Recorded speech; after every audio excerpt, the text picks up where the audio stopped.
body, and supercharge your health at the new alkavision.com. Gold. It's like nothing else on earth, from the Romans through the Renaissance.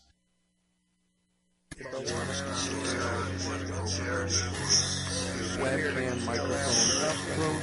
Webcam microphone up close.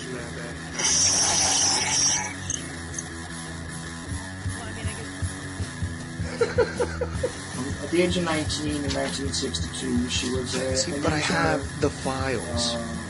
I read this stuff at the National Archives, and I read these other things. I said to myself, how can that be possible? The brain, days and the fondle slab of choice, I don't know when that was, the internet, professional wrestlers, and not Jesse Ventura style. It doesn't matter whether it's cartoon or as long as it's real. It's hard to get real information.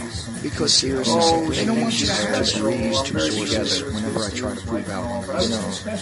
It's not. If you expect your government to tell you the truth, you're going to be sadly disappointed. Another one of these things. Dear Lord, what a dirty old man. Really? Can't be serious. Is this really how you want things to be? Come on. More hooker, eruptions, whatever.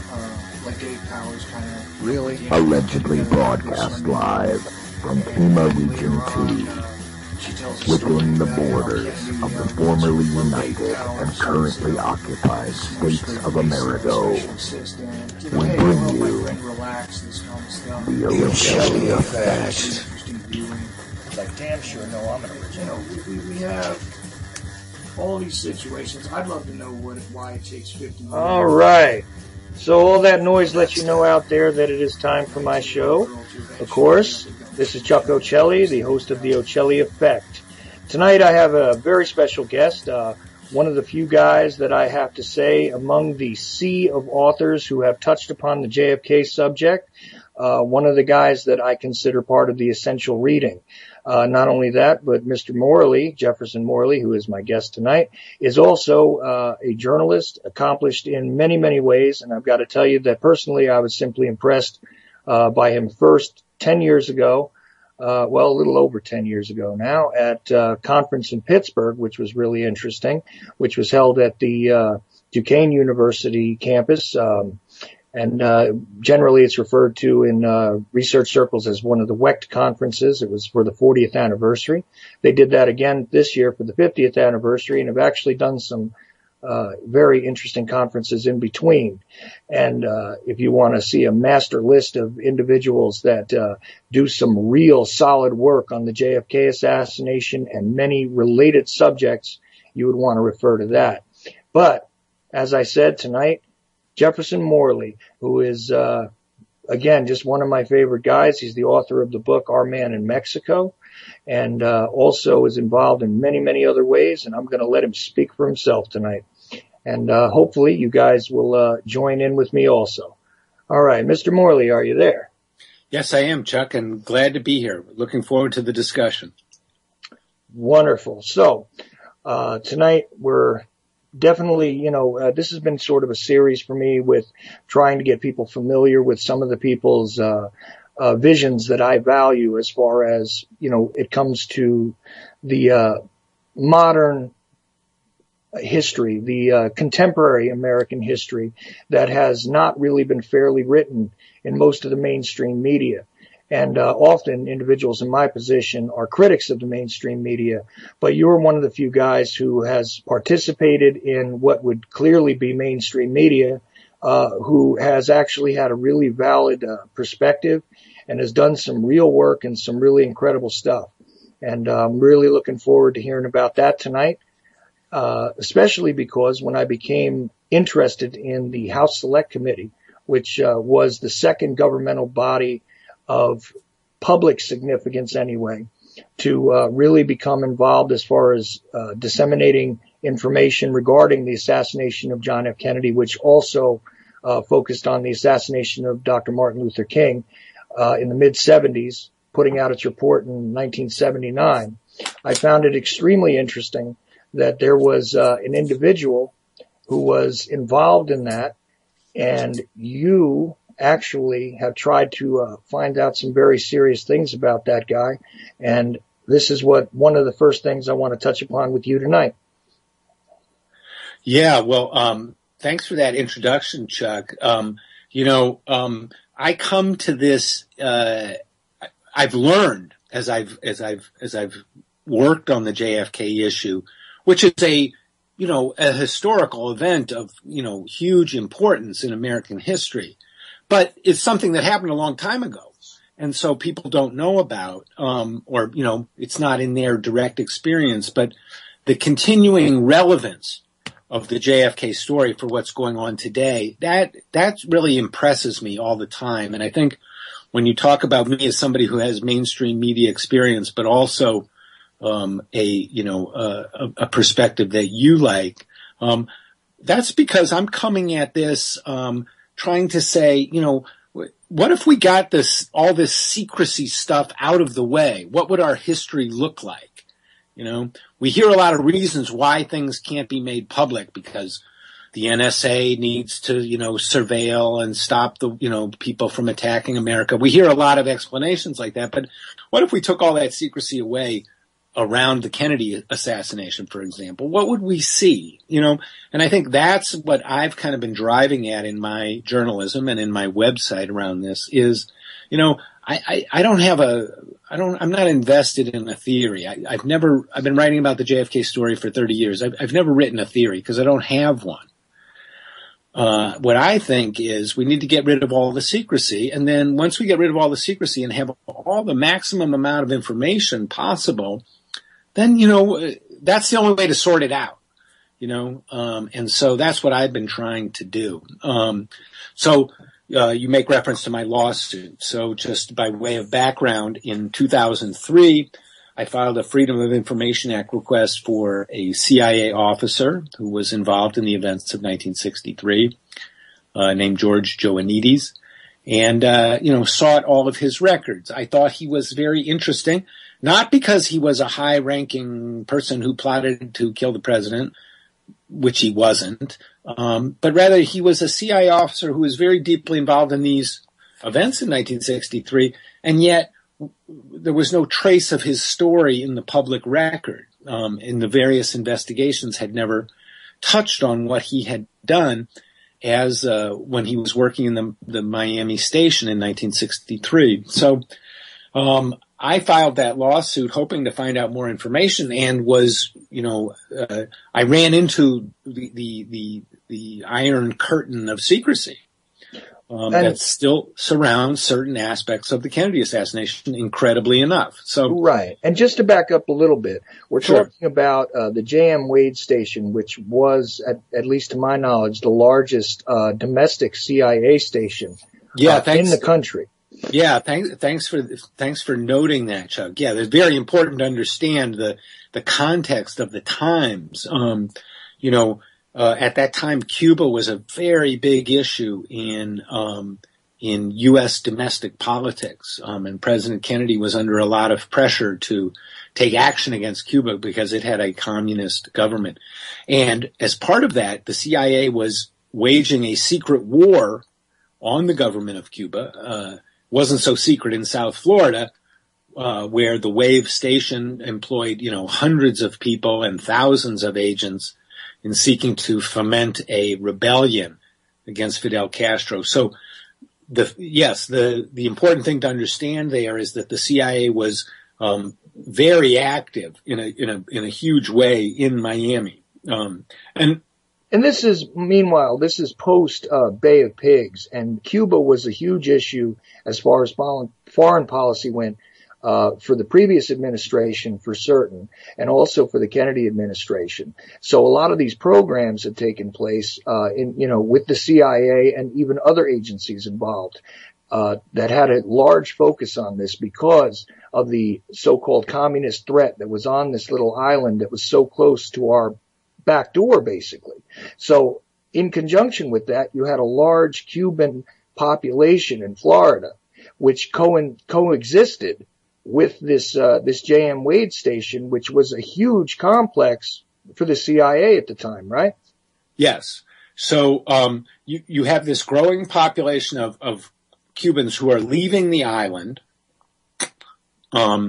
because Castro is consolidating his power and creating a one-party system where, if you weren't with Castro's party, you had to leave. So people fled to Miami, and the U.S. had a policy of what we now call regime change.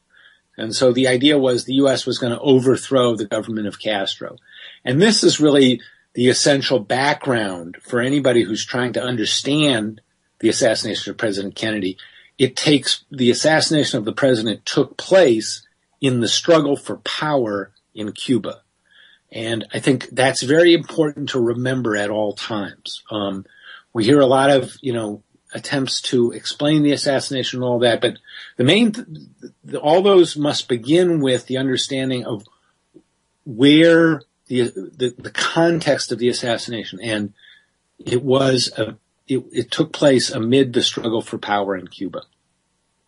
Right. And the domestic concern, at that time involving these so-called anti-Castro Cubans and pro-Castro Cubans and the backing of the agency and all these things that we've heard about over the years. This is where the Joannides story becomes relevant, right?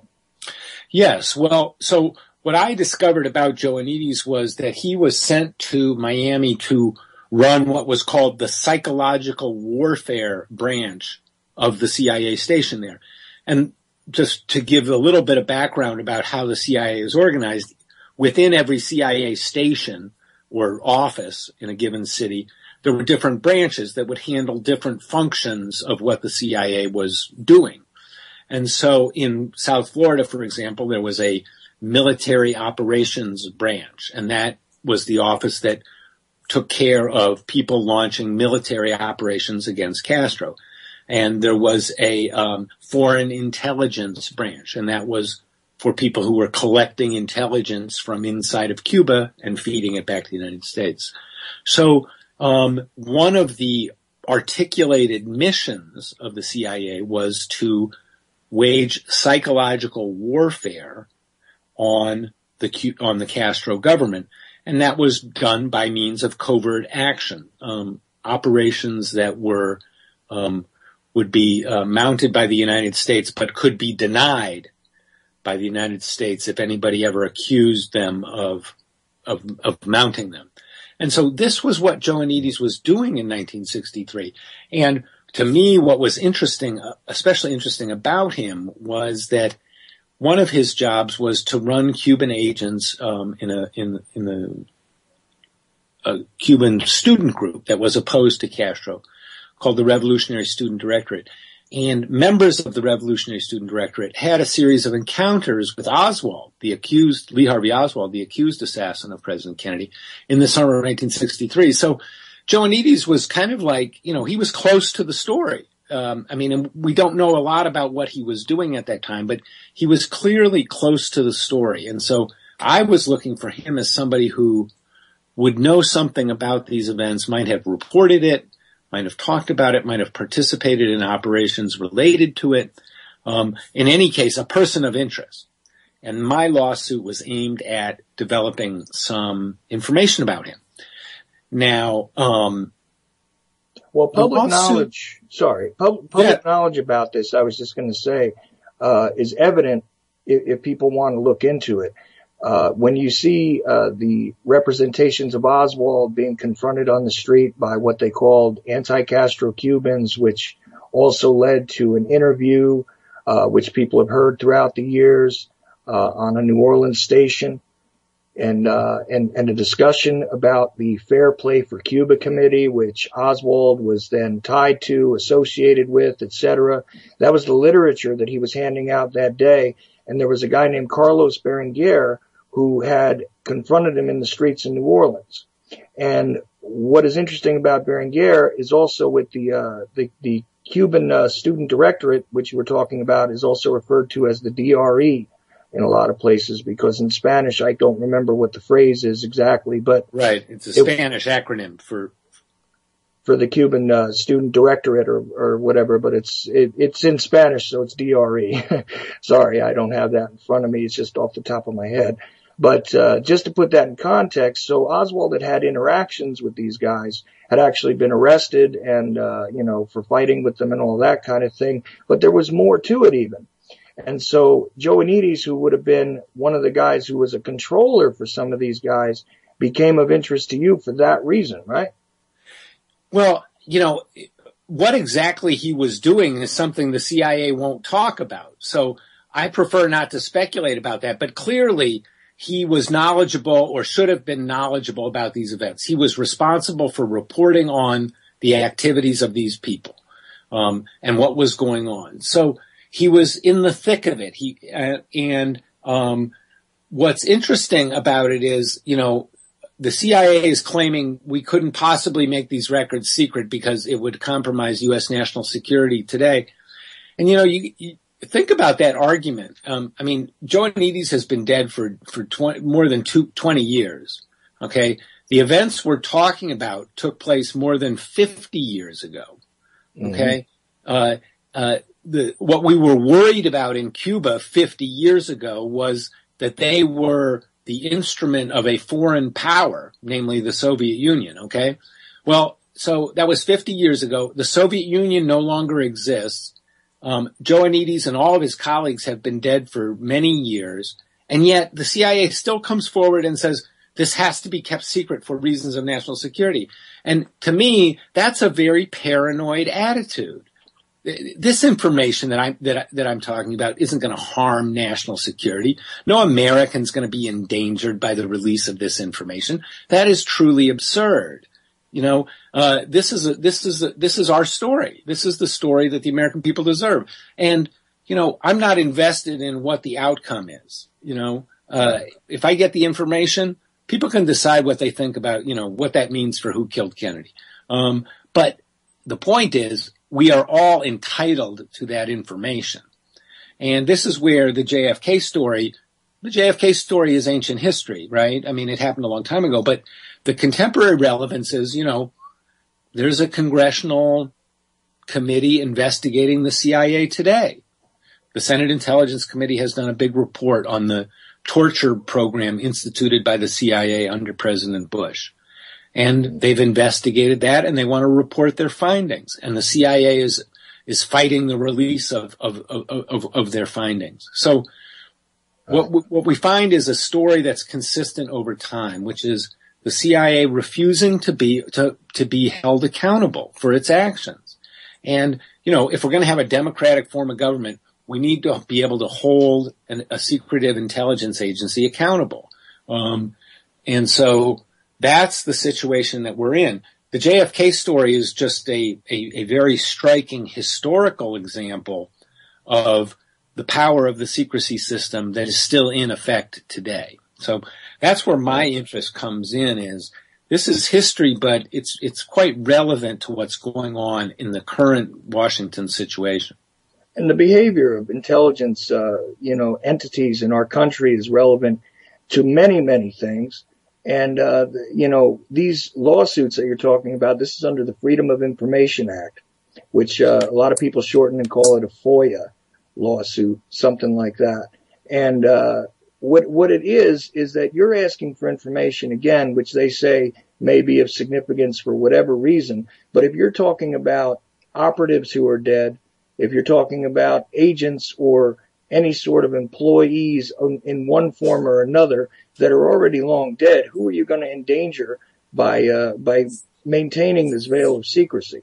That's really what is most interesting to me, is that even though, like you say, this is in a way ancient history, and if there is no serious connection to anything of sort of a dark circumstance that we would be alarmed by, and there's no one that could be endangered by the revelation that would emerge from that lawsuit, it seems pretty odd to me that they still would hang on to these things.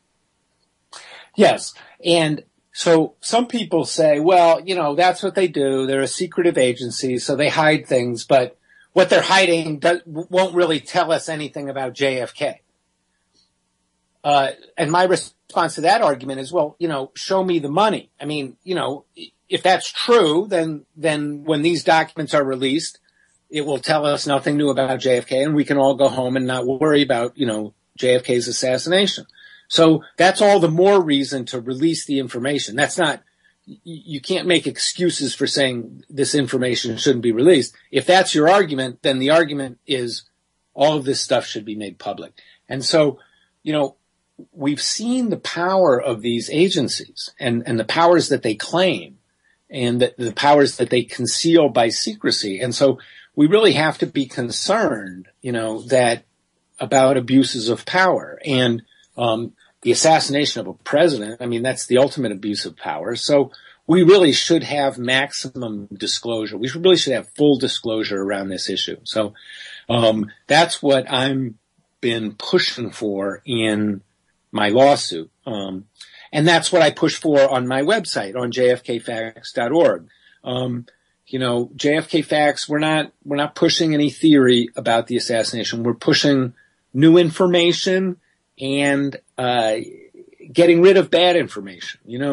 There's a lot of speculation. There's a lot of stories about the assassination, a lot of confusion. And so we're looking to kind of clarify and identify what's solid information, what are the best discussions, what are the most interesting points, what do we not know. That's the mission of JFK Facts.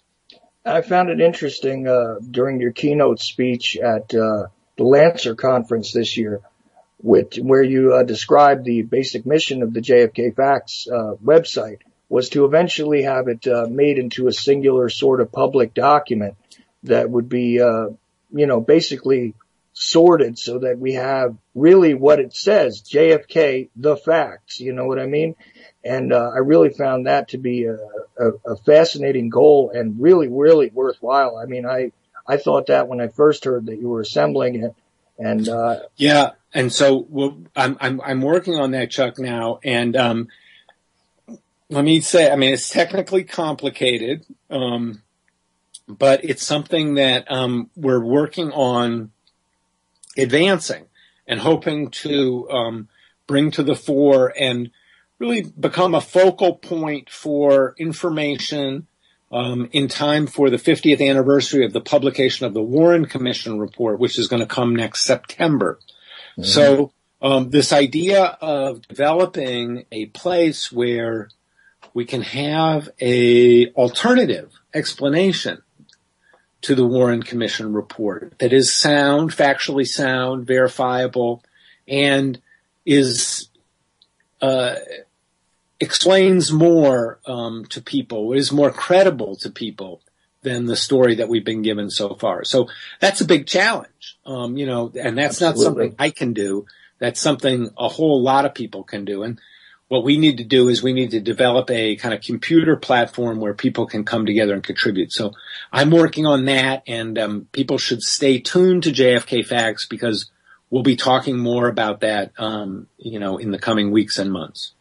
Right. And just my opinion now, this isn't you or anything, but my opinion is that it would be really, really worthwhile and quite noteworthy if we could have a very solid sort of consensus document that was put together by the people who have cared about this and worked on this for many years, that actually contains real solid information and real truthful, or at least forget the word truthful, but how about an honest explanation of the historical reality that occurred there, and a great and wonderful contrast to the Warren Commission documents and even the HSCA to some degree.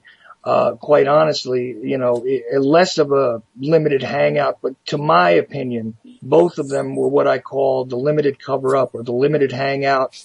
And to answer that official record with something like this, I think is extremely worthwhile, and I'm very, very happy that you're doing it. Yeah. So it's going to be a big job, and I'm going to be, I may ask you and other people for, to help and contribute, because it's not something that any one person can do, but that's something that we as a community and, we as, interested citizens, everybody's got something to contribute to this. So I'm looking forward to making that happen this year. Right, and I'm really looking forward to seeing the results for sure. And I mean, it's just been interesting to watch it develop.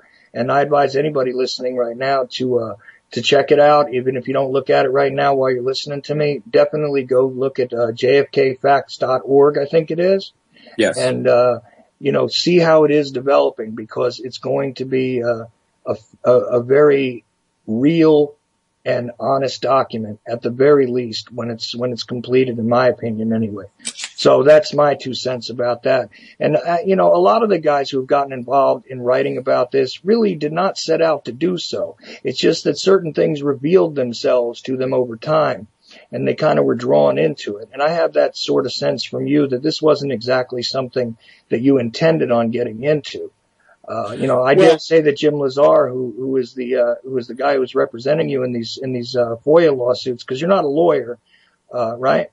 No. Yeah. No. So you're just, but you're an interested party who these suits have been brought on your behalf. But the guy who's actually doing the legal footwork for you is Jim Lazar. I just wanted to mention him as well. Yeah. No. And he's done a fantastic job at tremendous personal sacrifice to himself. We are waiting now for the judge's decision on whether the government has to pay our court costs. And typically in cases like this, where the plaintiff wins, at the appellate level, the government has to pay the court costs. And that's a kind of sensible incentive, right? For the government to present defensible arguments in court, because if they lose, they're going to pay money. And so we took them to court and we won. We won a unanimous reversal of the dismissal of the case in 2007. And the 3-judge panel said the CIA had to go do a whole bunch more searches. And we learned a lot more information as a result of that court decision. And so our argument to the court now is that the government should pay our court costs. And the CIA is fighting that because they don't want to admit that we got anything of any value in this lawsuit. And that's simply wrong. If you read the stories on jfkfacts.org, you can see that this lawsuit obtained new information about the Kennedy assassination and that there was a real public benefit to that. So, we have made some progress against very difficult odds. The courts defer to the CIA on questions of national security. The judges say, not without reason, we're not the experts in this matter and we need to defer to, the people who are.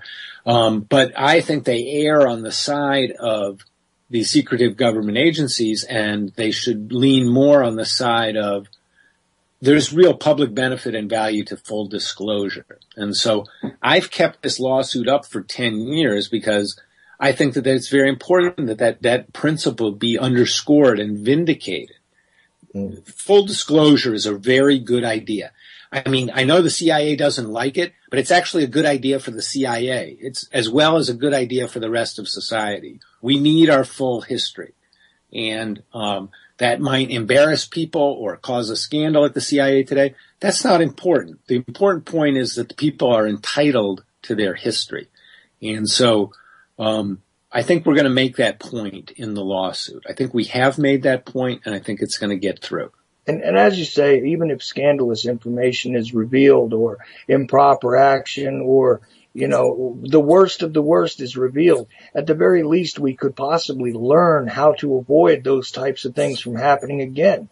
That's the minimum that could be gained. And the maximum that could be gained is a realistic look at the history of how the CIA may or may not have interacted with some very extremely important events in our history. And yes. I think that we deserve ownership of that, and that's why I really respect what it is you're doing. Just so our listeners know, I just want them to know that if they want to join in, the phones are going to be open, and that's at 718-717-8296. If you guys want to join in, I'll be taking calls shortly. And we'll just see how that goes. But meanwhile, I find all this very, very interesting, and I hope you guys are are also taking this all in. Okay, now we talked about Mr. Joanides, who you're trying to find out about. Did you want to add any more detail to that, or? No, I think I've laid that out. Well, maybe I could just tell a little bit about what we learned in the course of the lawsuit, because where is this story going? That would be great. Yeah. So I was interested in Joanides as a representative character of a mid-level CIA officer in a position to know a lot about the events of 1963. So what did he know?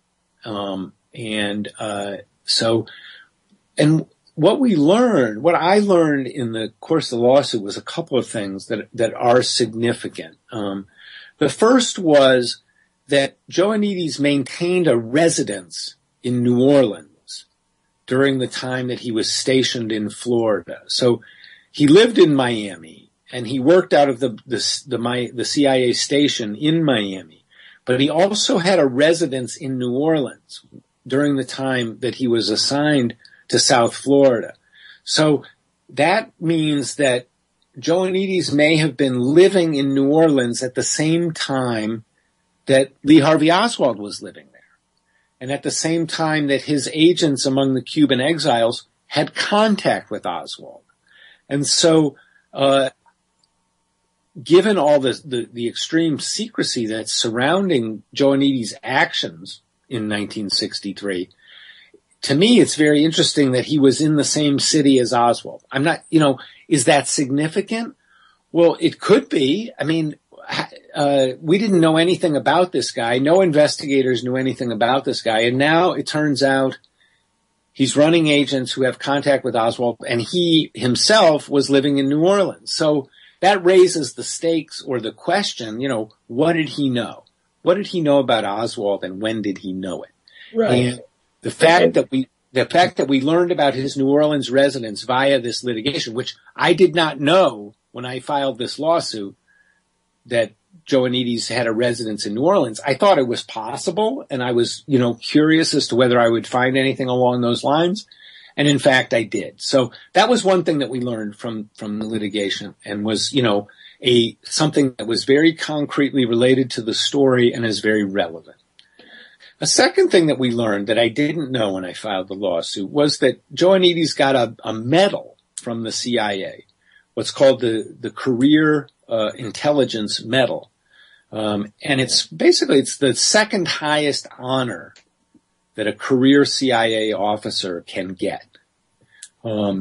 It's given for a career of exceptional achievement. That's the phrase that they use, exceptional achievement in the agency. So Joanides upon retirement, was given a pretty high honor. He had done a lot for the agency in the eyes of the agency.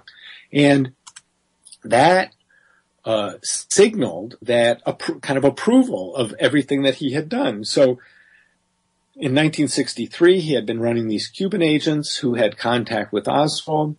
And then in 1978, he had served as the liaison to the House Select Committee on Assassinations, and had, been involved in the second investigation of the assassination. So he was somebody who was very involved in the JFK story. Right, and let's talk about that just a second. The fact that he was involved with the HSCA is really the clincher for me as to why this is of even greater interest than just the possible Oswald connection, because there's an opportunity for him to have been connected to Oswald. That's an opportunity, but not a solid, necessary conclusion that we could make. Exactly. However, one solid conclusion we can make is that when the House Select Committee on Assassinations, which was supposed to reinvestigate the Kennedy assassination, required a liaison with the Central Intelligence Agency, they requested that they get someone who had no ties to the previous investigation and had no ties to the JFK matter, so that there wouldn't be a conflict of interest, ostensibly. And what they got was this guy. Yes, and I mean, to me, this remains the most startling thing I found. And I've never heard a good explanation of it. The people who were involved from the HSCA, when I told them about this, were shocked. I mean, truly shocked. Bob Blakey, who was the general counsel for the HSCA and ran their investigation, was stunned that he had been fooled by Joannides, and in a very profound and brazen way.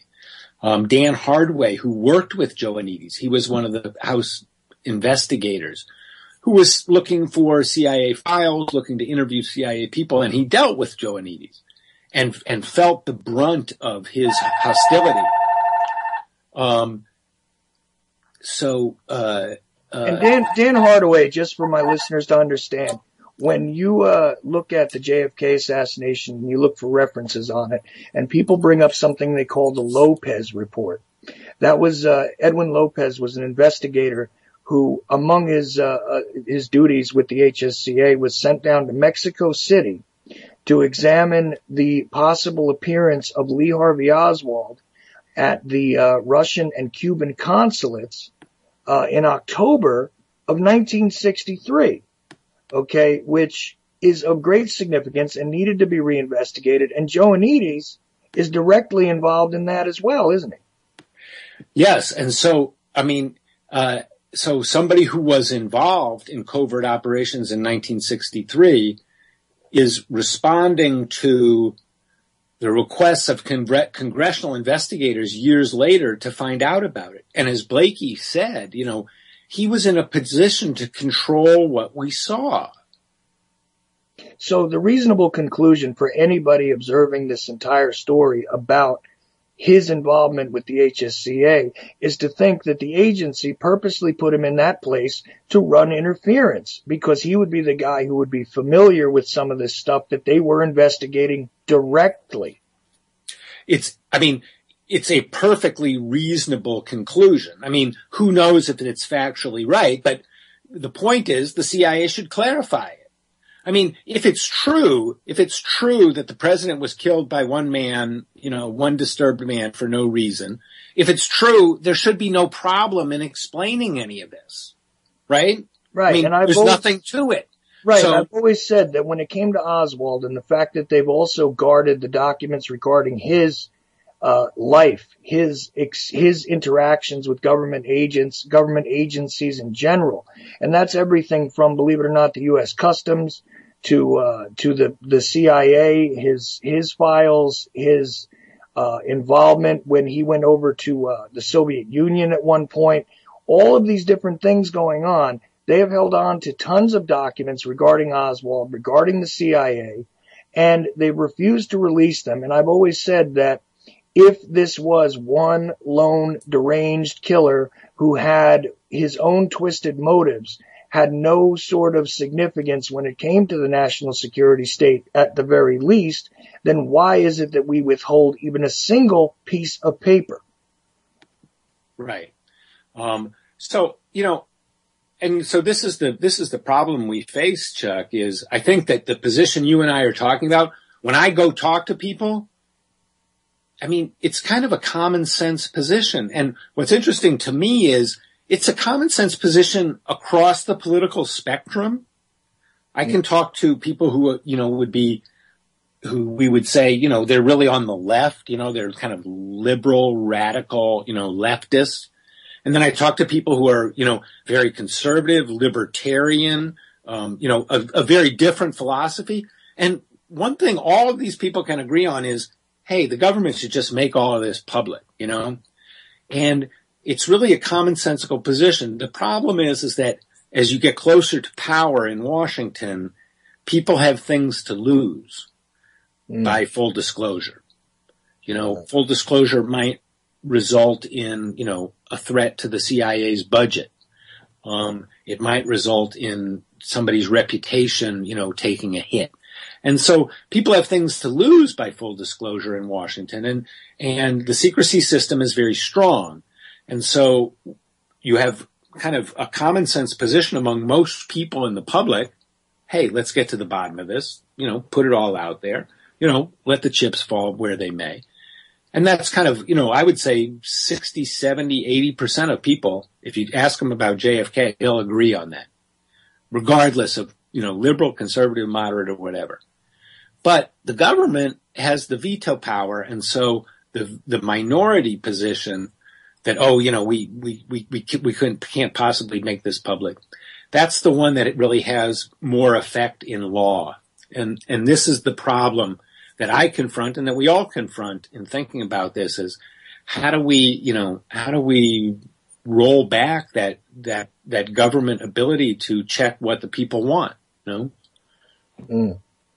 This is one of the difficulties. And again, it is still relevant because to this day, we are still faced with the same type of problem when it comes to dealing with the NSA, what it is they know, how it is they gather it, and all of these mechanisms.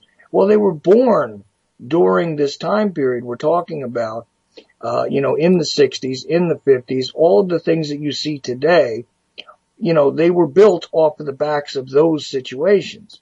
And so it is also relevant for that reason, in my opinion anyway. And I couldn't agree more, Chuck. I mean, that's what's important. The question of who killed JFK, I think we have to say at this point, it's a question, it's a historical question. If there were other people involved, they're dead now. I think we need to have an amnesty and just talk about these things openly. But that's history. What's going on today is, the same system of national security agencies are claiming the same powers of secrecy to hide their actions. And so the people we don't have access to our own history. In the case of JFK, that's now ancient history, right? That's now 50 years old. But, what's more important today in today's political situation is, what happened in the last 5 years when the CIA was running a torture program, so we need to know about that as a self-governing republic, we need to know about that, and yet we're blocked from finding out. So, the JFK story is relevant because it's the most extreme example of this secrecy system that is still very powerful. Right. And I think that the reason why the individual needs to care about this stuff, far beyond setting the historical record straight, is, again, the idea that these things are being done in our name. And whether we are talking about assassinations or torture or the starting or provocation of warfare, this is the type of things that these intelligence agencies have been involved in, provably. And without an idea of how that actually works, quite often it really skews the perspective that you are able to gather from world events in general. And, that's relevant when it comes to the war on terror, when it came to the Cold War, when it came to et cetera, et cetera. This is all relevant. So yes. I really, I always have to take a moment to make sure that I explain to people that this is not just about a historical event. This is about today, because these things started from then to get to here. Yeah, and I think that's a very good way to put it, Chuck. And I've kind of come to my own realization around this point. The assassination of President Kennedy really was a turning point. And it was a time when this secrecy system was able to really establish itself and insulate itself from any scrutiny from the press or from Congress or from the public. And we're still living with the consequences of that. And so while it happened long ago, we still see the consequences today. The specifics are different, but yes, the abuse of power and the issue of accountability is exactly the same, and that's the importance of the moment of these issues in this moment right now. So also, since we brought up Mexico City, or at least I brought up Mexico City, and we talked about the Lopez report and the investigation of that stuff going on down there. An interesting player in that was Win Scott. And I read some things on him, but I got to tell you, some of the material on him has only really surfaced in the past few years. And, Win Scott, you want to talk about who he was? Yeah, so Win Scott was a remarkable character. He was one of the founding generation of the CIA. He was not a man, unlike many people in the CIA, he was not a guy who came from a privileged or Ivy League East Coast background. He grew up very poor in the South. He was kind of a self-made man. And yet he rose to a position of considerable power as chief of the CIA's station in Mexico City in the 1960s. And in that job, he had a front row seat on Lee Harvey Oswald's visit to Mexico City shortly before the assassination of President Kennedy. So in my book, Our Man in Mexico, I tell the story of the life and times of Win Scott, who he was, how he came up through the ranks of the CIA, and how he arrived in Mexico City in a position of incredible power in that country. Win Scott was really, after the president of Mexico, Win Scott was probably the second most powerful person in Mexico in the 60s. So a remarkable achievement. So what I tried to do in Our Man in Mexico was, I realized early on that I could not use this book to solve the Kennedy assassination, if that's possible. And, I realized I didn't want to do that. What I wanted to do was I wanted to tell the story of a man, a very competent and interesting and capable man. I mean, not that I agreed with everything he did. I didn't at all, but I couldn't deny that he had a photographic memory. He was very charismatic. He had an interesting personal life. He was married 3 times. He wrote poetry in his free time. He was a very sensitive, thoughtful man. He was just an interesting guy all around. And so rather than solve the Kennedy assassination, I wanted to recreate in my book, what did these events look like in his eyes? What did he think had happened in Dallas on November 22nd, 1963? What did he think about Lee Harvey Oswald? I mean, I could go and develop my theory and, we could talk about it and, waste a few hours. But what Win Scott thought, that was really more interesting. I was more interested in what he thought than what I thought, because he was very well respected in the CIA. He had access to all kinds of intelligence. He was very experienced in espionage operations and communist infiltration and all kinds of, real deep espionage work. That was Win Scott's bread and butter. So what did he think of the events that led to President Kennedy's assassination? And I try and tell that story in Our Man in Mexico. And I should say, actually, this would be a good point to mention. The book is coming out as an ebook for the first time this month. It's available from the University Press of Kansas.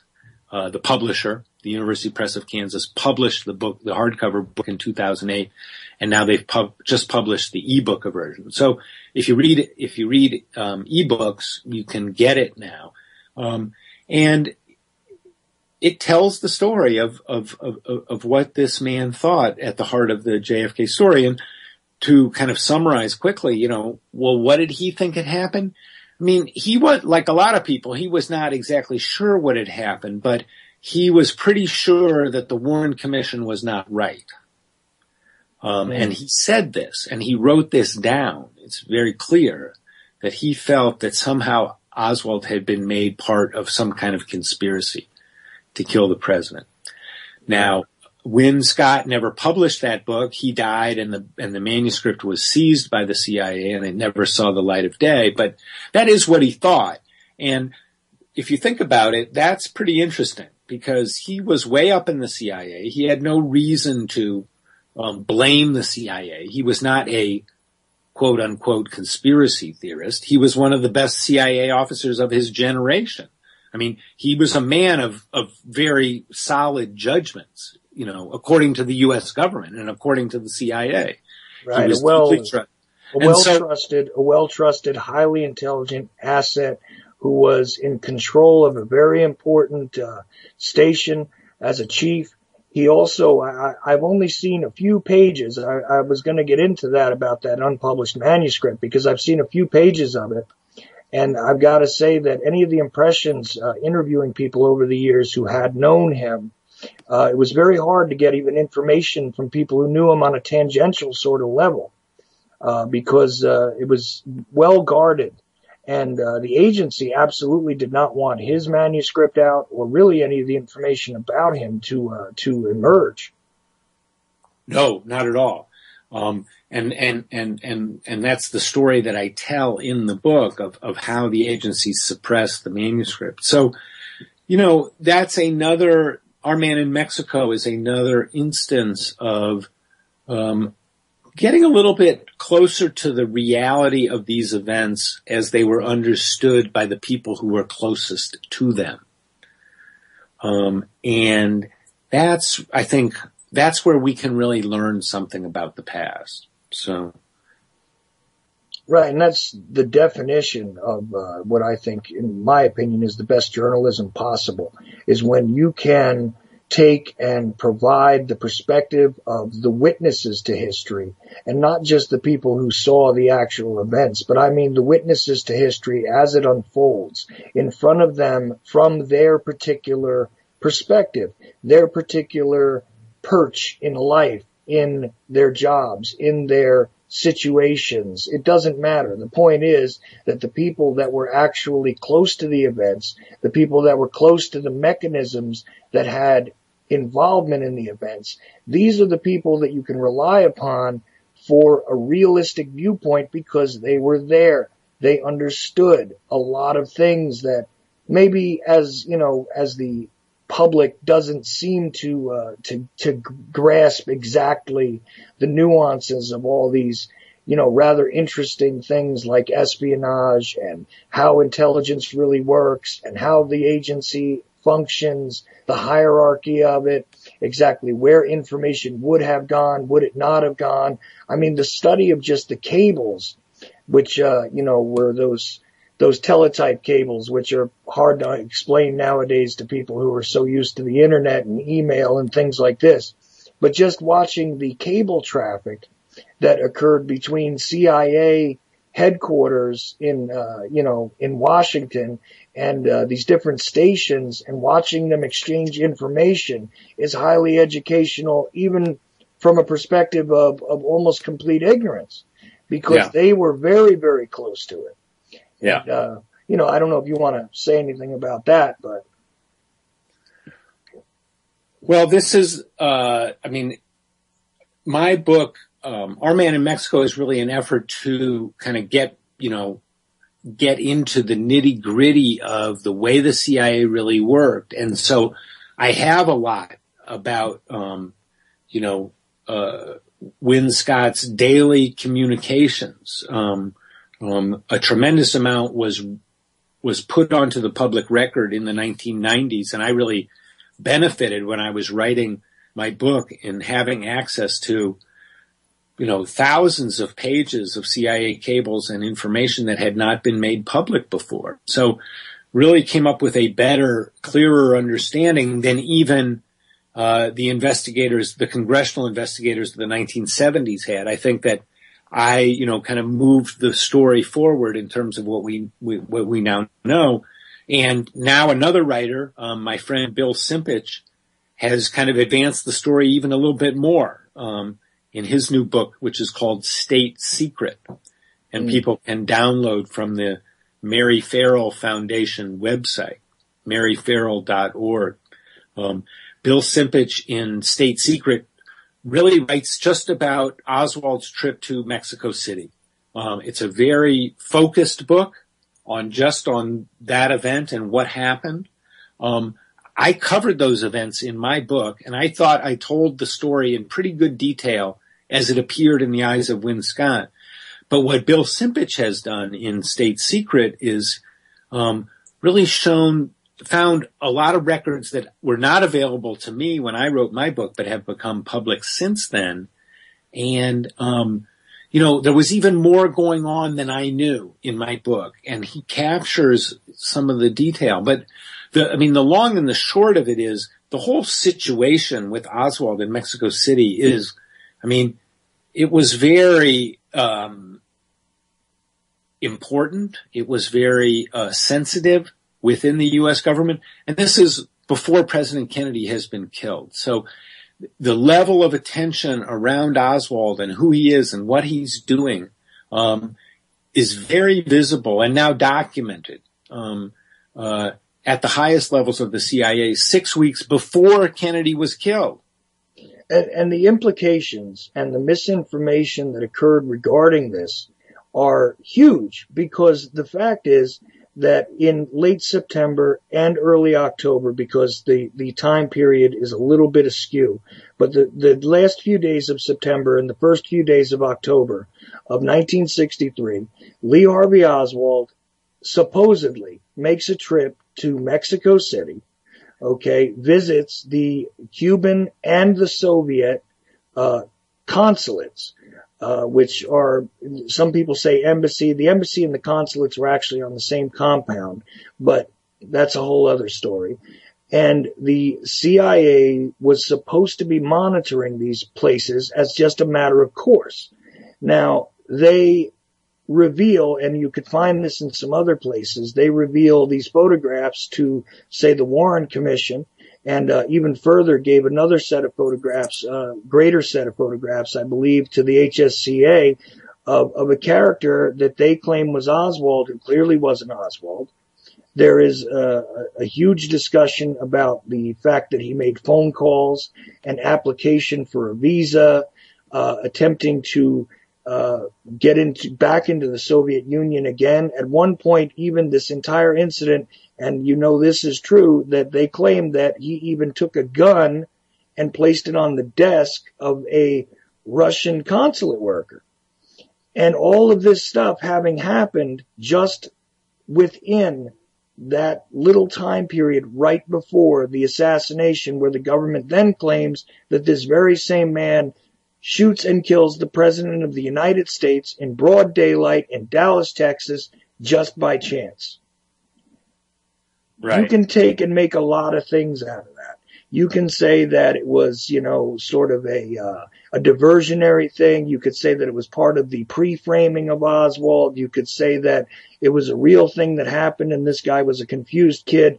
But here's the difficulty, and here's the rub on it all, is that the agency didn't play honest about what happened here to begin with.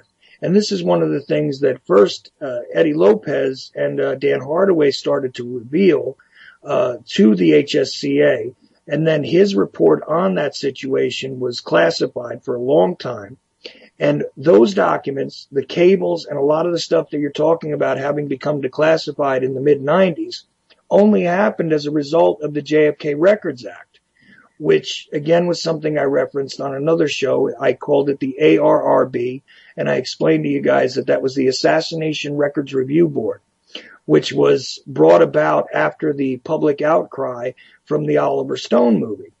And at the end of that movie, there was a little graphic which basically said that many of the records of the House Select Committee were to be sealed until either 2017 or 2029. I think it was 2029 to begin with.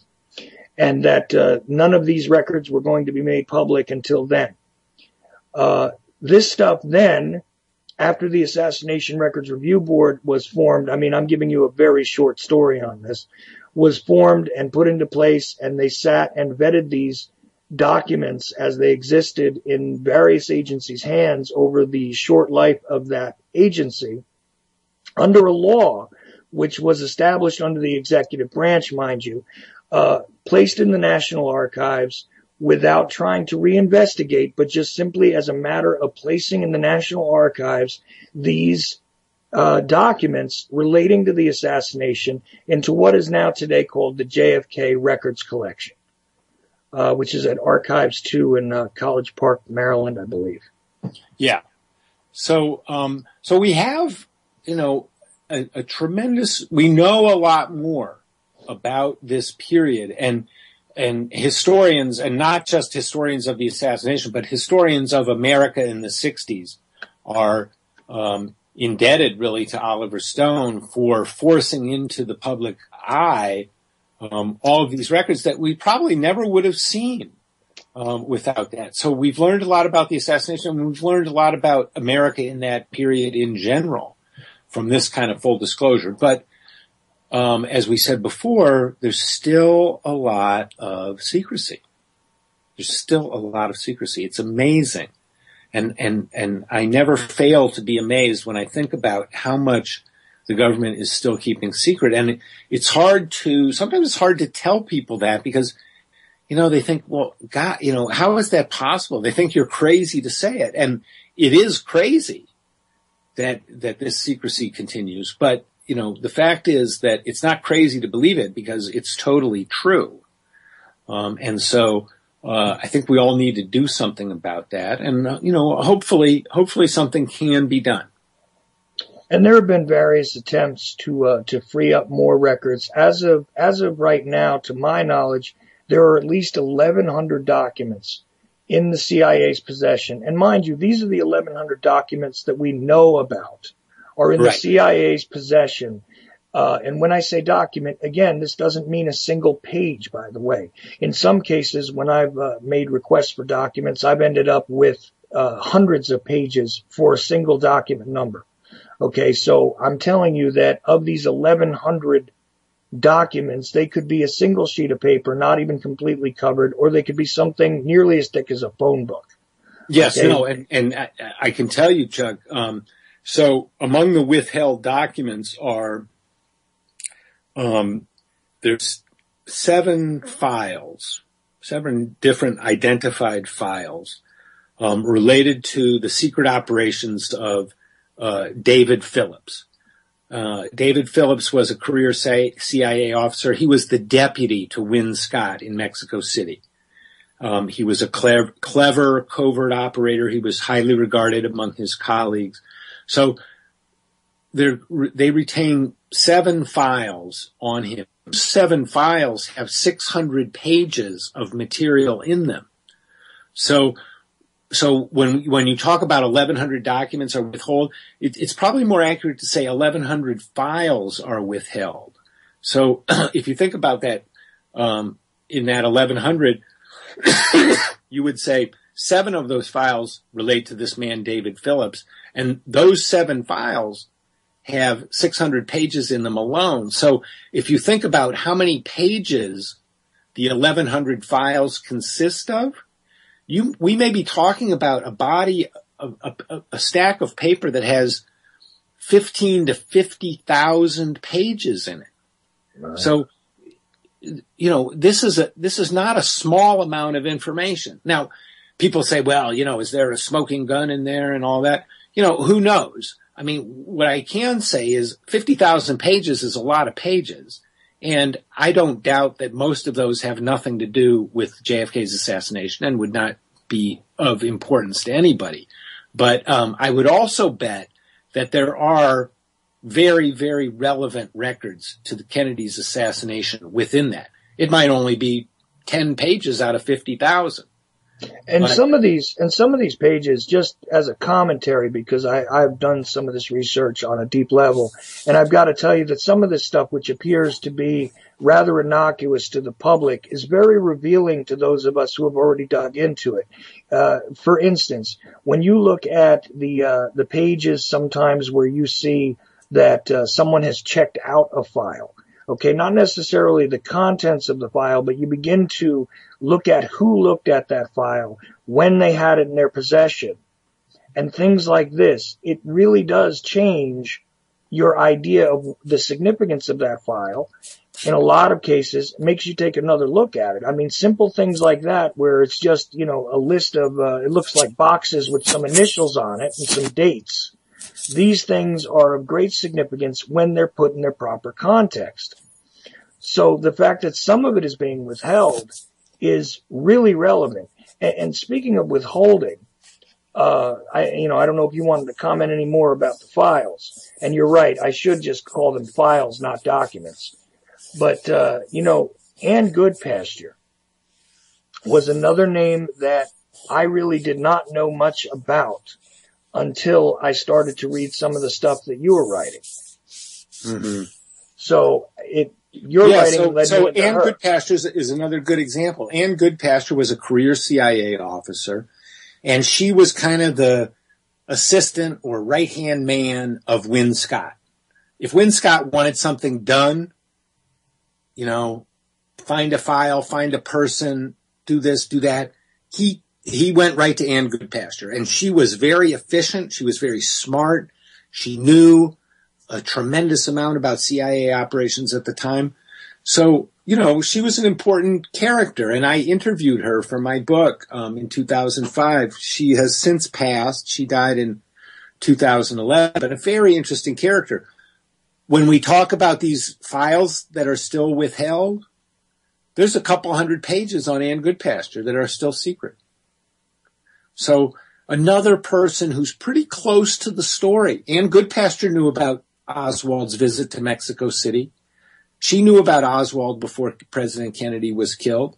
You know, she was a knowledgeable CIA officer. So we still don't know her full story. And, you know, that's the situation that we confront today.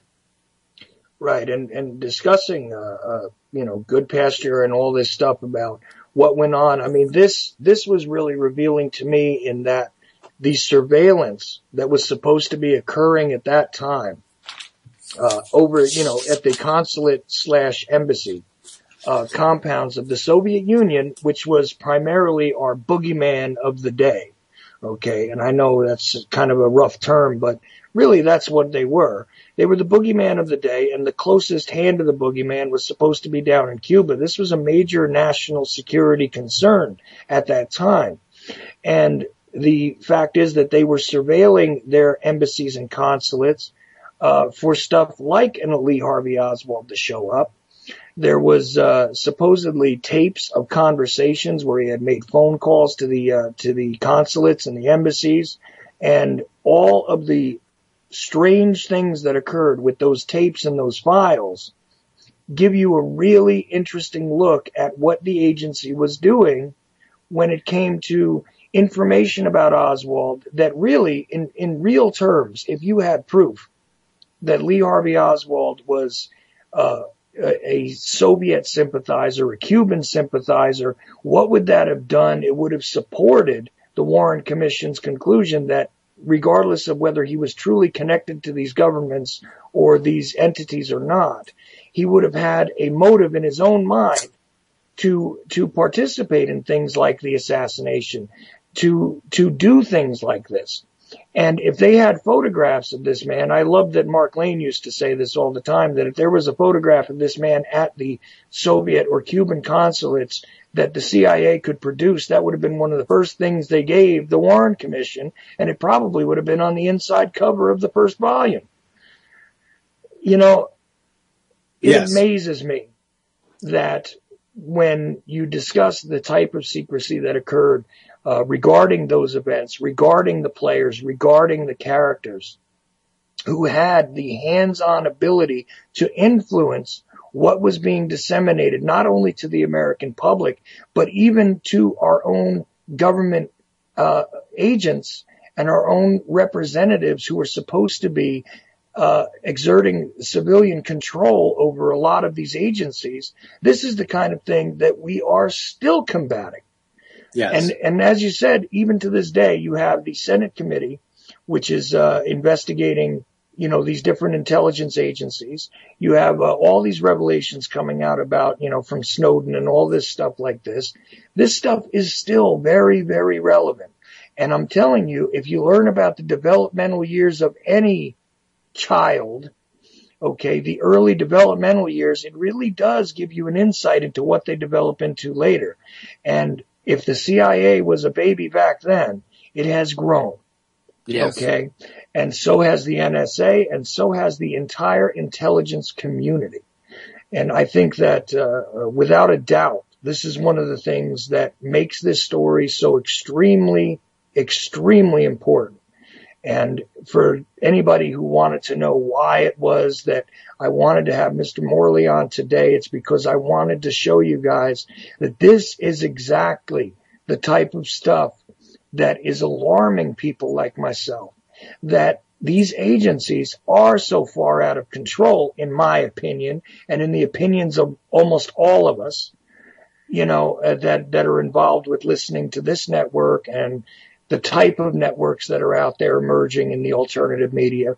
This is the real solid reason. This is not conspiracy theory. This is the reality of what has occurred in your history. And all of the holes in that history, unfortunately, are being left to be filled in by, and I'm sorry, Jefferson, to say this about you, but it's unfortunate that it is you that is filling in some of these holes. Because our government should have disclosed this stuff to us from the get. And yes. That's it. Yeah. So, well, yeah. And so, we don't have that luxury, Chuck. And so I undertook this because, somebody's got to do it. Wherever I go, I'm always encouraged by people from all walks of life, all different political opinions, all different incomes. And people say, good work, keep at it. So, I think there's a lot of us who share the same thing. This is kind of a commonsensical position that, full disclosure is a good idea. We can't be afraid of the past. We need to, if people have, made mistakes, if the country's done something wrong or the CIA's done something wrong, the worst thing is to pretend that you don't have a problem. It's painful to pull off the Band-Aid, but it's better when you do it, and so that's really what we need to do in this situation. And I'm encouraged because I think most people agree with this. We've got a problem that the government is so recalcitrant and the CIA is so obstinate. But we do have numbers on our side. So that always gives me hope. Me too. And I've got to say that, I can't give enough praise to all of the work that I've seen from you. And just as a quick commentary, I don't know if you want to touch on this too much because I didn't do any pre-interview with you or anything. In fact, this is the first time you and I have had any sort of an extensive conversation. I really only know you from presentations of yours that I've seen and, your participation in some of the conferences and things like that, and some of your writing over time. The first article I ever observed of yours was, I think, in the early 90s, where you wrote about the social significance of the Kennedy assassination, and that was where I first pick up with you, but not even at the time. It wasn't concurrent with the time. More or less, I picked up with you about 2003 when this lawsuit came to my attention, and Jim Lazar also writing about it at some points as well. And I've got to say that I really do commend you for all this, and I'm so glad that there is one guy out there that's that's involved in the mainstream, because it's so sad quite often that we have so many mainstream people that are just willing to leave things as they are and continue to toe sort of the party line as far as leaving the history to the history and saying, right, look, that's already been concluded. I don't know, like I said, I don't know if you want to take any sort of time to comment on this, but what has been the reaction from people that you work with and stuff like that, as far as the type of work you've done regarding this? Well, there's a wide variety of reactions. Like I said, some people, I run into people all the time who encourage me and are supportive and, say good things. I find that happens outside of Washington more than it happens inside of Washington. As you get closer to Washington, this is a more sensitive issue. And, so, some people don't have a good reaction to it. They think, why bother? We'll never know. We already know. You hear a lot of different arguments. Over time, I have found more and more people say, you know, you're on the right path. I mean, that they may not agree with me about what I think about what happened or, you know, all of that, but nobody disagrees that full disclosure is a bad idea on this. You know, everybody I talk to, even if they think I'm, you know, slightly, you know, like on the wrong path, they still think, well, fine, you know, we need full disclosure, you know? And so it's, you know, the reaction varies widely. And, if people are negative about what I'm doing, you know what? I ignore it. You know, I focus on the positive. Right. Well, I'm extremely grateful for all the work you've done, I gotta say. And, it's been most enlightening to me. Yeah. You know, this issue though, I can't stress it enough. It is not going to go away because this is a real snapshot of the early evolution of what it is we are confronting today. And, you know, I don't know how else to say that except. No, I think that's a very good point, Chuck, is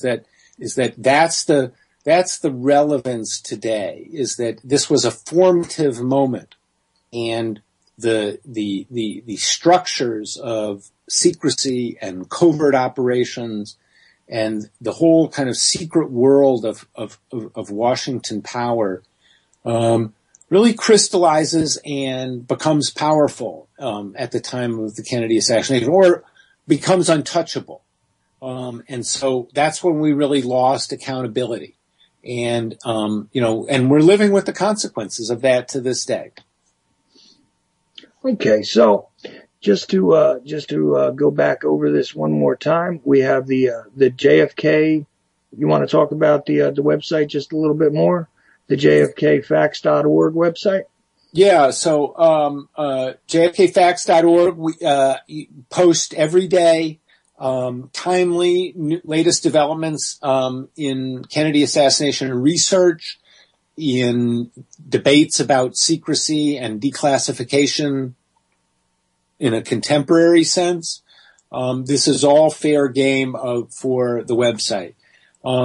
We're try and bring out new stories. People have new information. We try and prevent a diverse, you know, range of debate because people feel very strongly about the JFK assassination and this aspect of it and that aspect of it.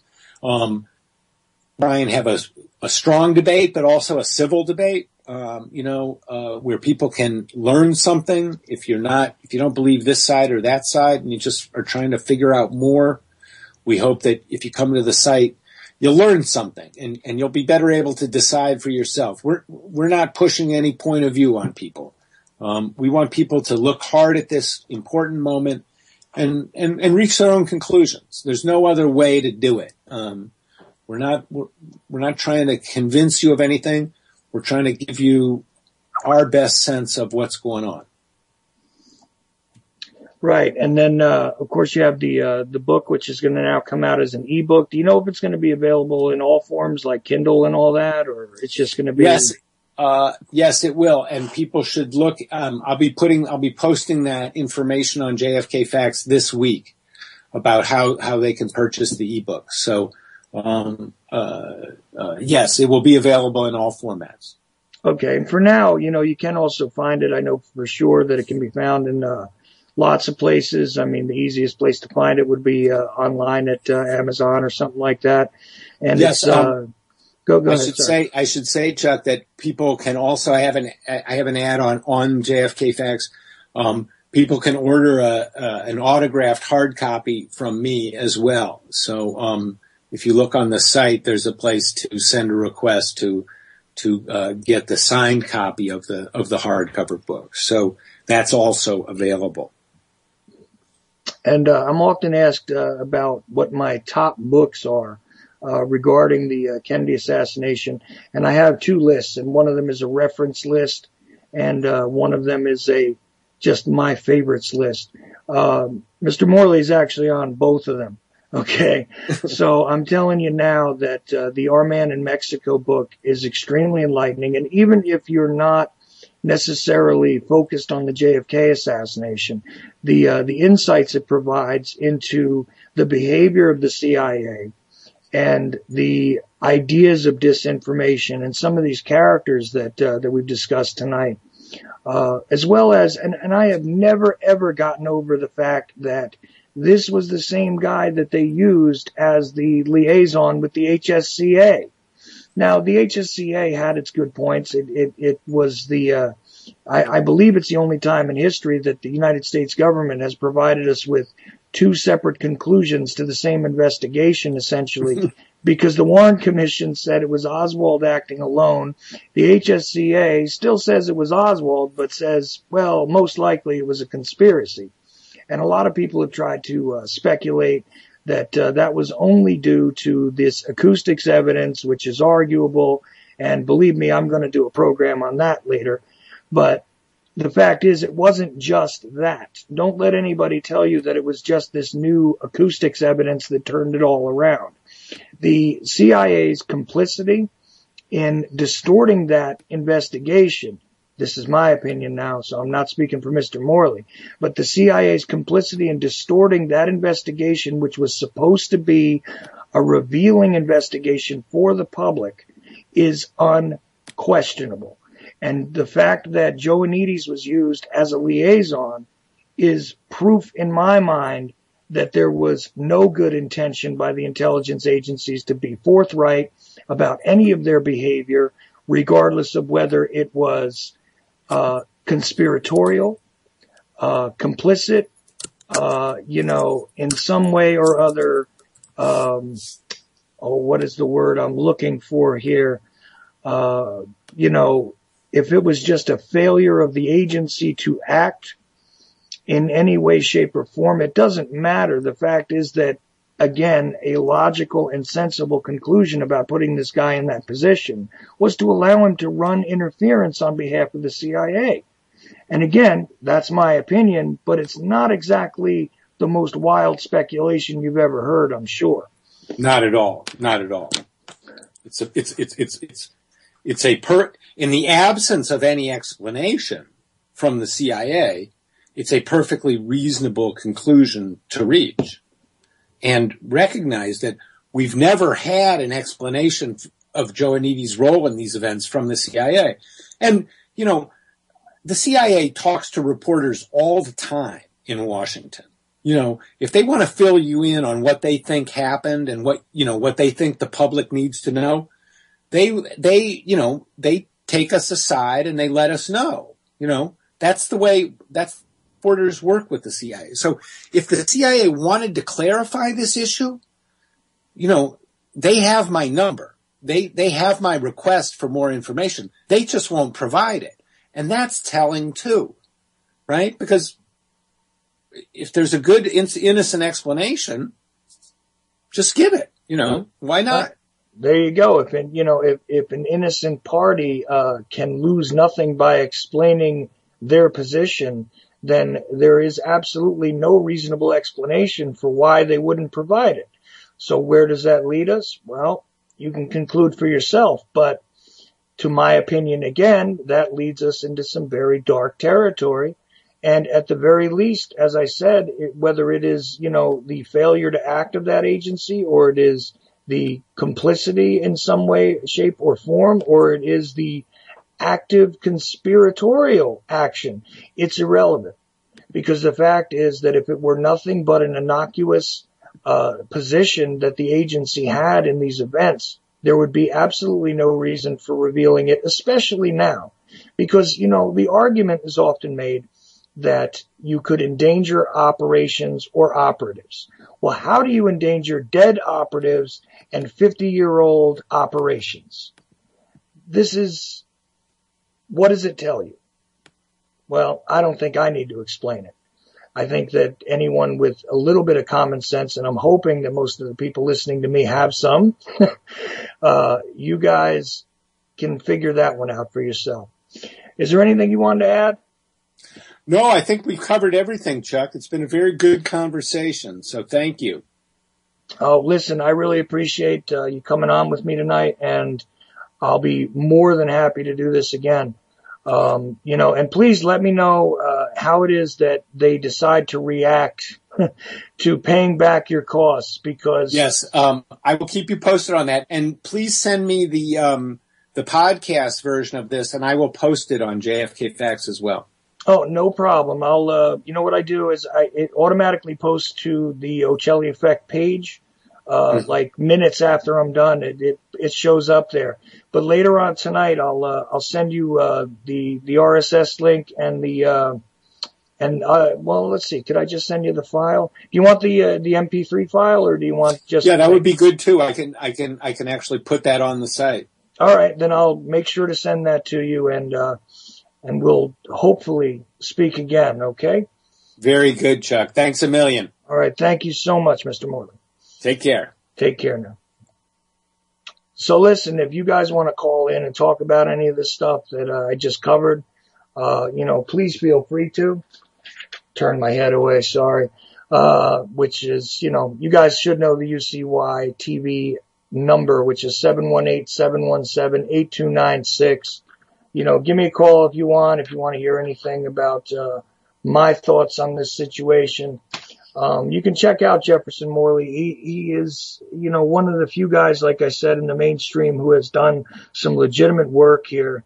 And I think the significance of what he is covering is so extremely important. And meanwhile, this is a guy who is not trying to be one of these conspiracy theorists who is just wildly speculating about the agency's involvement.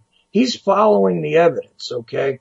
And it's not necessarily, a matter of, leaping from one conclusion to another and not being able to draw a very solid line. He is being very responsible about the way he's doing it. And I think that this is an important thing to spotlight. And the reason, somebody asked me earlier today why it is that I was bringing on Morley as far as the, JFK thing goes, because he really is not extremely focused on the Kennedy assassination per se, as far as most of his writing goes. I mean, obviously the jfkfacts.org website is, but he is really an example of solid journalism being done that doesn't give you a conspiracy theory at all. It gives you the reality of what is actually, in fact, a conspiracy, not a theory. Okay? And he does that without attempting to reach that conclusion. So often people put the conclusion long before the evidence. Okay? And so I thought it was important. Not only that, but the other significance behind my bringing him on was that I had sat here for 2 hours with Joan Mellon on my first show, and we went over the entire Jim Garrison connection to the assassination. We discussed Jim Garrison for 2 hours. We discussed many other things, but the focus was Jim Garrison. Jim Garrison was the subject of the Oliver Stone movie. If you haven't seen it, you really should, even though it is theatrical and it does contain, not mistakes, but sort of a little bit of license in that dramatic license in that, in some cases, characters are combined to represent more than one person, but you have a singular individual so that, a multi-layered story can be told and stuff like this. And the Mr. X character is not entirely fictional, but he's based on correspondence as opposed to a face-to-face meeting. Stuff like this is done in that movie, but that movie is based on the trial that Jim Garrison tried to bring regarding the Kennedy assassination. Jim Garrison was the district attorney of New Orleans. Okay, so now we see the New Orleans connection to the J.M. Wade connection. Oswald is in New Orleans. All that stuff goes down as far as the Joanides situation. Joanides was in a perfect place for the agency to know what was going on. And the U.S. government doesn't want to reveal to anybody what Joanides was really doing. So Jefferson Morley, with the help of Jim Lazar, files Freedom of Information Act lawsuits. They have won and received some of those files now. Okay, but it's an ongoing thing. Okay, so meanwhile, we also have the situation where we talk about what Jefferson Morley wrote about in his book, which was Our Man in Mexico, and that was about Win Scott. Well, Win Scott, again, was the station chief in Mexico City, and Oswald had supposedly been observed by the CIA in Mexico City. So again, we have another assassination connection. Not only that, but Win Scott is directly connected to and the immediate supervisor of David Atlee Phillips. Now, for those of you who don't know that name, you should know it. This guy is a player, let's just say, in the counterintelligence business in that time. Now, David Atlee Phillips leads us to other people, okay? And Win Scott leads us to other people. Like who else participated in some of this stuff? Guys like E. Howard Hunt. All of this stuff is linked, okay? And you can take it from the Kennedy assassination to now. And I know I'm fond of saying that JFK was the last true president we had in this country because he was the last guy to think for a minute that he was in charge. The rest of them since then, in my opinion again, and I do believe that we can prove this out if you look at the way things have gone, the last guy who thought he was in charge was JFK. The last two presidents to actually challenge the CIA and to sit there and try and rein them in were John F. Kennedy and guess who? Richard Nixon. Well, you know what? The Nixon Watergate affair was, in my opinion, again, something that the agency was involved in because, after all, they had just assassinated the president in 1963. Less than 10 years later, the American public, after having lived through all the assassinations in 1968 and all of the other political and social upheaval that had occurred during that time period, it wouldn't have been tolerable to put another bullet in another president's head right away.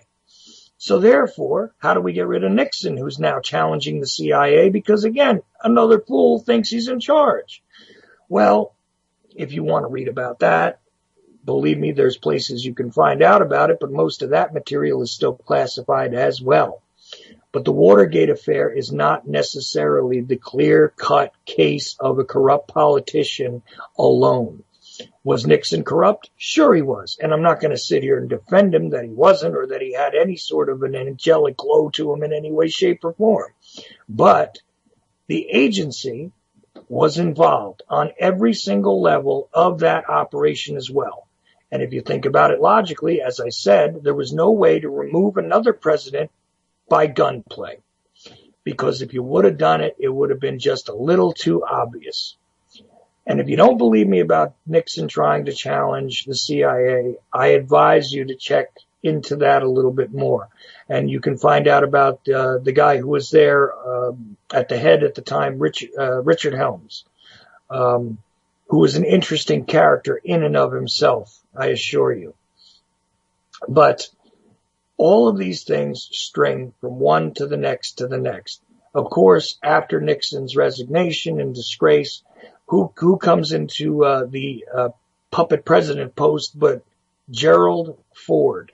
Well, where do we know Gerald Ford from besides he was a congressman from Michigan? Well, he was Warren Commissioner Gerald Ford, okay?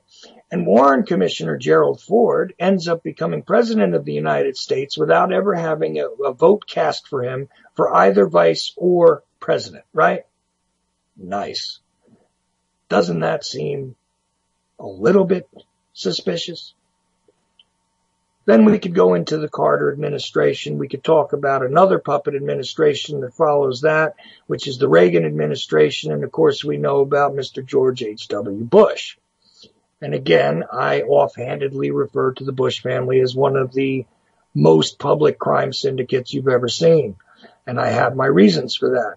And if you want to argue with me about it, then we can discuss how they, implemented all sorts of instruments of murder for individuals throughout the globe by participating in illegal warfare ad infinitum, okay? Still, these are my opinions drawn from historical research. Now, another fascinating little piece of history there is that George H.W. Bush, claiming that he had never had any sort of association to the CIA, becomes head of the CIA under President Gerald Ford. You know, it gets too easy to draw certain lines. Now, I know not everybody's in the mood for a history lesson, and that's why I wanted to make sure that I stressed to you guys that, without a doubt, all of these things lead up to what it is we are confronted by today. Okay? When you want to complain about the fact that Obama is, you know, the puppet he is, and you want to complain about W was also an interesting sort of puppet, and Cheney, well, don't forget, by the way, Vice President Cheney, I believe his first appearance in the White House along with Rumsfeld was also during the Ford administration. I may be wrong, but, you know, it does occur to me that that's about when that happened. But that's not of any sort of significance, right? Notice how the same players keep popping up throughout this entire menagerie of puppet shows, okay? And it really comes down to who actually runs things, who actually has the power, who actually has the control. And so many people have so many theories, and they never look at this kind of stuff. I don't know. Maybe I'm all alone about this. But I hope that at least I've given you guys an indication of where you can start to look. You know, it's not as though we're looking at the guys who are really pulling the strings, but it is interesting to see what puppets they choose. Okay? And the Muppet Show keeps on. Anyway, I hope you guys did enjoy the whole thing with Jefferson Morley, and I know that I do have a little bit of a proclivity to bring up the JFK thing a lot. I spent a lot of years on it. So, you know, it led me into a lot of different directions, let's just say, and a lot of different investigations into a lot of different things. So I didn't just spend time studying Dealey Plaza and where bullets landed and exactly how Oswald's gun functioned, even if it was his gun, and the mail records of that, which are questionable, and how the post office disappeared their own, you know, their own forms, and how Oswald was set up, and all this other fun stuff, and who actually was Lee Harvey Oswald. Oh, I spent plenty of time on that. And I don't even consider myself an Oswald expert by any means. But you spend a few years on things, I guess you're more of an expert than others are. But what it does when you study a guy like Lee Harvey Oswald is give you a very good insight as to how these types of, well, he said it, patsies are created. And patsies nowadays, you know, get all kinds of terrible things pinned on them for convenience. And I think that is of great interest because, look, you can see in the very, you know, it's like the beta test versions of what later became, you know, the false flag operators that would occur later. And I think it's extremely revealing. Maybe it's just a dance into history, and maybe I'm just barking at the moon.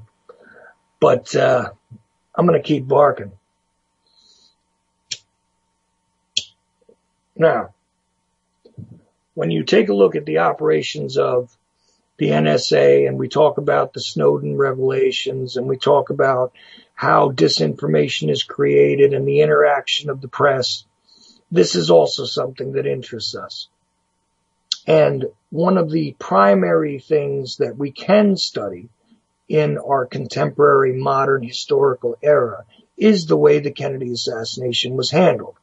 There is a media standpoint that came about that, a sort of standard operating procedure that grew out of the events that occurred in 1963. The ability to disseminate the CIA's narratives and the ability to disseminate the NSA's narratives, these things all really began to come to their modern form in that time period. This is how this crap that's being shoveled on us by the CNNs and the MSNBCs and the other outlets of all sorts came to be. Okay? No matter what you saw, no matter what you heard, don't believe your lying eyes. Turn on the TV. We'll explain to you how to think. And of course, that's evolved as well. Now, there's all kinds of discussions we can go into about the technology of the electronic media, about the structure of the information which is disseminated through the print media, which is nearly irrelevant at this point. But as we step further into what I call the alternative media, it is important to note the disasters of the past. And it's important to note how people are tricked. Do they tell us just straight up lies? Sometimes. Do they turn around and disseminate their crap alongside of provable facts? Of course they do. Because if some of their story is believable, then of course more of their story must be believable. And again, don't believe your lying eyes, because I've got a picture. It doesn't matter if I made it up or I manufactured it or I sort of cobbled it together from different elements. No, that's kind of not the relevant point here, is it? Here's the picture. Now you see it. Well, the reality is, now you don't. If you want the reality of what actually occurred in any given situation, whether it be the Kennedy assassination or the fire down the street, you're not going to get it from the alphabet labeled, government supported and dependent media. And that's the way it is. Now, among the alternative media, there are still plenty of disinformation agents. We know who they are. At least we think we do. You must show caution no matter who it is that's giving you what you think is the truth. Oftentimes, the honesty of the broadcaster in your mind has very little to do with how honest they truly are, but more to do with your own position and them feeding into that position that was preconceived. When that happens, we sort of gravitate towards certain things. That's the way that I was for a long time. I have since come out of that. We often call it waking up. I don't know if it's quite waking up so much as simply opening one's eyes. Because the reality is actually around you. And if you simply accept the construct that they present to you and decide in your own mind that that's reality, then that is what it'll be. Now, I know that sounds kind of like a strange backward statement, but it's true. And even in the alternative so-called, outside of the mainstream media, I've got to tell you, I'm learning more and more about the individuals who are not out for truth.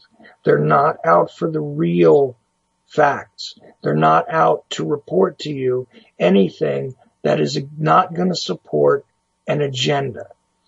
We all have agendas. I know that. I'm using it as a generic term.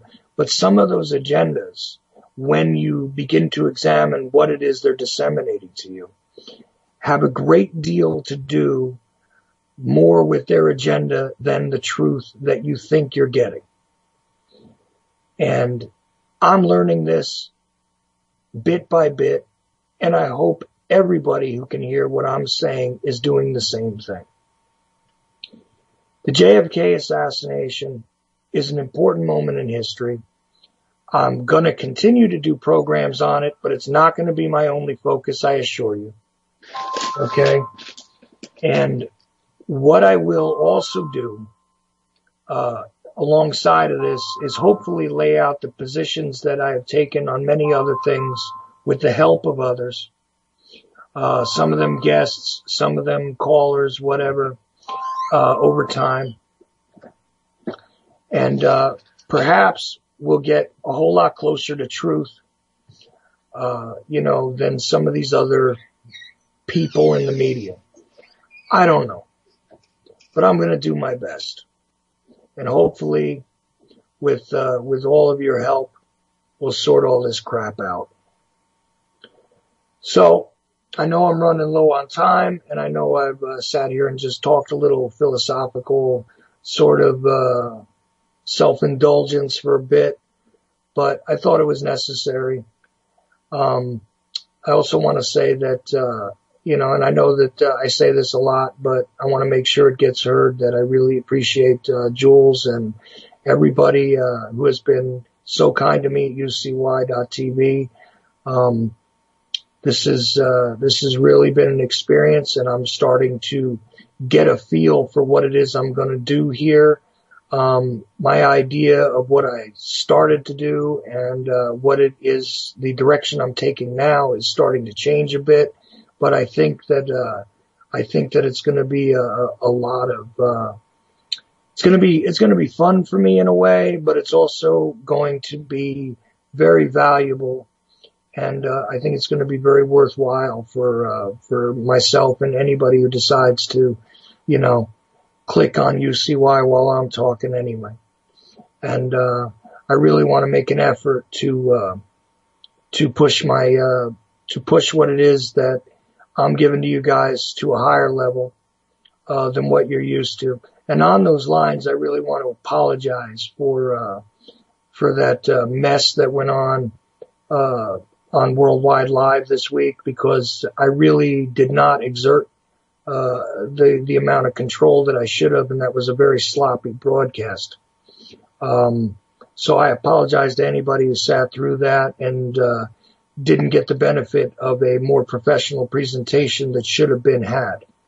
And regardless of what it is that we're discussing on these airwaves, I really hope that everybody who is part of this network takes the time to give it a very serious, professional sort of feel, because if we're giving you good information, then it deserves to be presented in a coherent manner that can be consumed by all and understood by the thinking public that wants to hear us.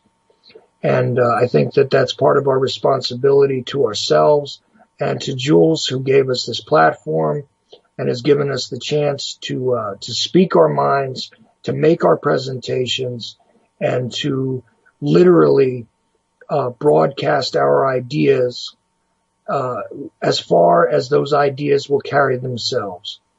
And I can't thank Jules enough for her help in doing that. And I really appreciate all you guys in the chat. I know I haven't actually read anything out of the chat tonight or anything, but I have it on.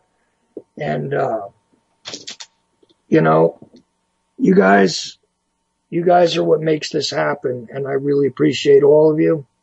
And, I want you to know that I feel a responsibility to you guys as well, that I want to make sure that every time I come to the microphone on this network, I give you something of value.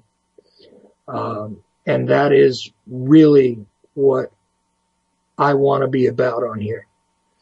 And I know I didn't take a great deal of time to explain myself earlier on in some of my broadcasts, because honestly 2 hours was taken up really quickly with some other things, and I got off on other tangents. But I wanted to take this time to do that because I was thinking about it earlier today, and I really hope that you guys do find it valuable. And I'll tell you what, if you don't, do me a favor and let me know that too, because I want to improve, and I'm quite willing to take any sort of criticisms you guys have. I've only taken a couple of email criticisms, and it's funny because it was from people that got downloads later of the podcast. Not the live listeners, but, either way, I'm willing to accept all the criticisms that come in, and I want to improve. So I'm not generally a professional broadcaster of any kind. I'm not generally a professional public speaker.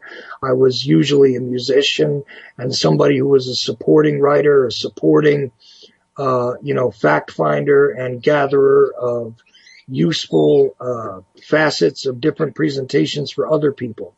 That's what I've always done, and I've been a guest on other shows and stuff like that over time. And this is really a different sort of thing when it's your deal and you have to present it and you have to fill that time. And you have to fill that time not just with the ramblings of your own mind all the time, but useful, interesting, and solid information.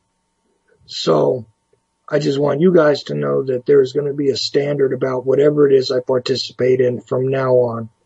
And I've made a few mistakes thus far, and I hope you guys will bear with me as I learn. But either way, I appreciate it all. And again, you guys can contact me at any time. My personal email for you guys is Chuck, CHUCK 1972 at LYCOS, that's lycos.com. You guys can email me information, show ideas, whatever you want. I will try to read every single thing, and I will take everything serious that's sent to me seriously. Okay? I'm not very good at reading in the chat room. I see you guys though. And see some smiley faces right now. Oh, thanks. Anyways, I'm not very good at doing that, but believe me, all of your feedback will be appreciated. The fact that you guys have given me even a moment to listen to what I have to say, again, is appreciated. And also, the guys who have been really nice and friendly to me on the network, I want to say thanks to them as well, because I got some discouraging things that occurred to me this week. And really, honestly, without the support of some of the other people on here, like Jim Funky, like JJ Inc., and even the nice words from Vince and everything, and Jules herself. If it wasn't for the encouragement of those people, I think I might have actually given up this week. Because even though I love to run my mouth, I don't want to do it unless I'm going to make a difference in some way, shape, or form. So, all those people in one way or another made me feel as though I was contributing something here, and I hope that I am, and I intend to improve it, to sharpen it, to make it better. So hopefully all of us together on this network can do something really, really unique, really special, and who knows, maybe even knock out some of those bigger dogs in that alternative stream, because I'm real tired of the nonsense from some of the so-called alternative media. And I'm not going to get into specifics right now, but I think we all know what I'm talking about.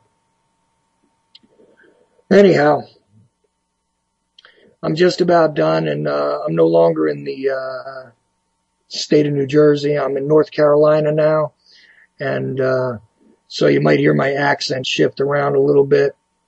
By all means, if you guys got a couple of bucks or whatever, donate to the UCY donation button, which, I know you guys see it now and then. Throw Jules a couple of bucks, because I really want to make sure that this thing keeps going. And like I said, if there's anything that you guys think needs to be covered, if there's stuff you want to hear about, if I don't know about it, I'll find out about it, or I'll find somebody who can do it for me. One way or another, I want to make this a learning experience.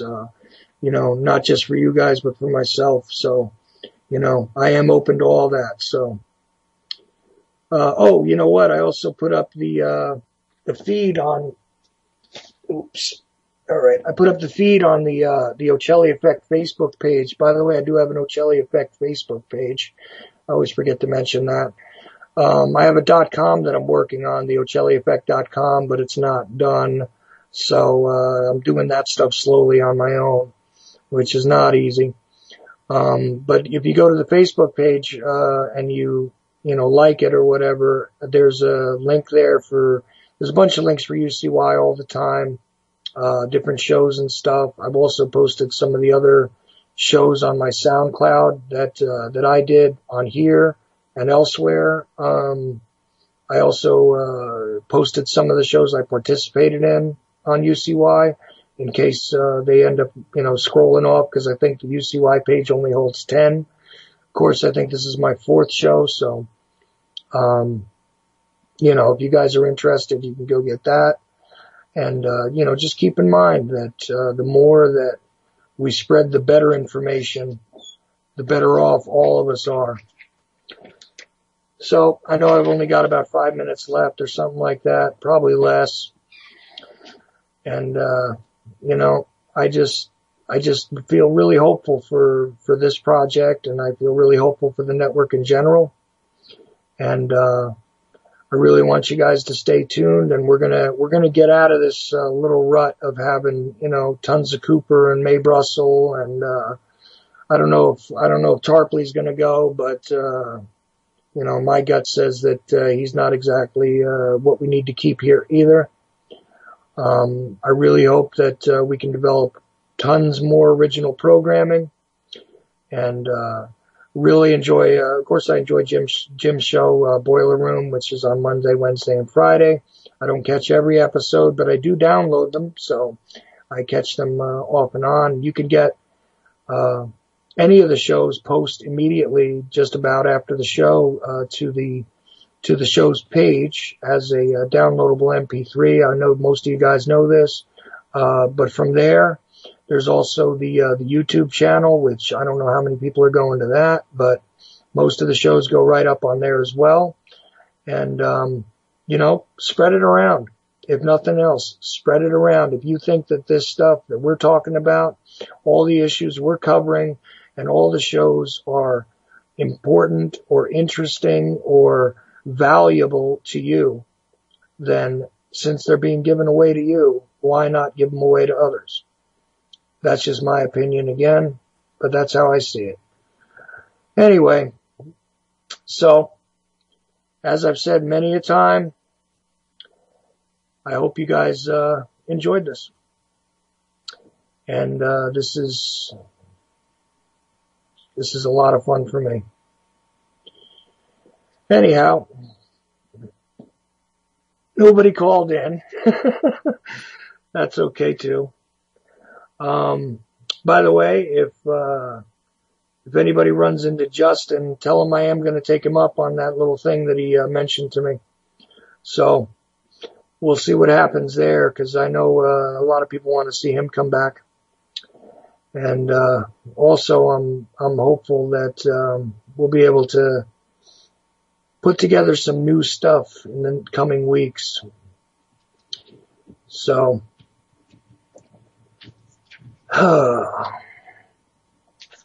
just about 2 minutes left, and I always take a minute to look at things because my eyesight sucks so bad. I'll probably look back over the chat room when I'm done, after I take a little breather, and then we're going to have After the Last Cup is coming up in just a few minutes here with, I think Jim Funky's still doing that. So After the Last Cup will be on right after this, and then you know how it goes after that. The replays happen. But wouldn't it be nice if we could start replaying our own stuff?